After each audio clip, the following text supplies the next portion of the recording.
अस्सलाम वालेकुम। आज मैं आप लोगों के लिए एक बहुत ही कारआमद टोटका लेकर आई हूँ। आजकल गर्मियों का मौसम है और घरों में काकरोच, मच्छर, मक्खी बहुत ज़्यादा होते हैं। तो हम बनाएंगे घर में मौजूद चीज़ों से एक स्प्रे। ये स्प्रे इतनी अच्छी और खुशबूदार होगी कि वैसे बाज़ार से हम जो लेके आते हैं फिर उनकी खुशबू अच्छी नहीं लगती, बहुत ही तेज़ बदबू होती है। लेकिन ये बहुत खुशबूदार स्प्रे तैयार होगी और बहुत आसानी से हम इसको बना लेंगे। तो सबसे पहले हमने लेनी है टूथपेस्ट। आपके घर में जो भी है, ब्रांड का कोई पाबंदी नहीं है कि कौन सा लेना है। जो भी टूथपेस्ट हो वो हमने लेनी है 2 टेबल स्पून के बराबर, यानी 2 टेबल स्पून हम लेंगे टूथपेस्ट।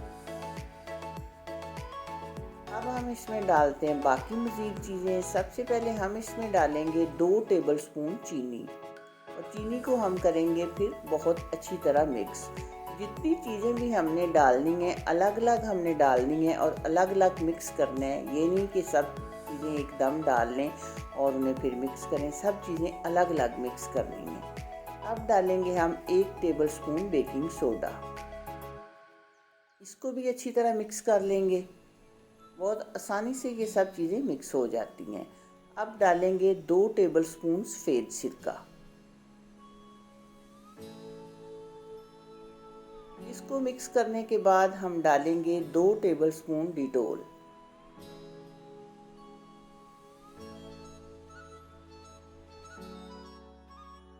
इसको भी कर लेंगे मिक्स अच्छी तरह और फिर डालेंगे थोड़ा सा पानी। पहले हमने थोड़ा सा पानी डालना है और सब चीज़ों को दोबारा से मिक्स करना है।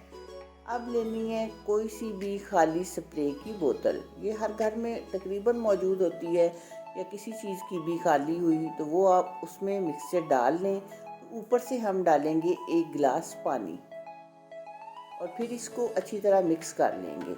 अब ये स्प्रे हो चुकी है हमारी तैयार। आप फर्श पे, किचन में, जहाँ भी कॉकरोच होते हैं आप इसको स्प्रे करें, और बर्तनों वाली जो अलमारी है बर्तन निकाल लें, वहाँ पर भी ये स्प्रे करें अच्छी तरह। और फिर हल्का सा, तो 1 घंटे के बाद थोड़ा सा साफ़ करने के बाद आप ये रख दें। वॉशरूम्स में, कमरों में, जहाँ भी आपको कॉकरोच, मच्छर और चींटियाँ महसूस हो वहाँ आप ये स्प्रे कर सकते हैं। और ये ख़राब बिल्कुल भी नहीं होती। अगर आप ज़्यादा क्वांटिटी में बनाना चाहते हैं तो फिर आप चीज़ें उसी हिसाब से बढ़ा लें और बना के ये महफूज कर लें, और आप पूरी गर्मियाँ बहुत आराम से सुकून से गुजारेंगे। अल्लाह हाफिज़।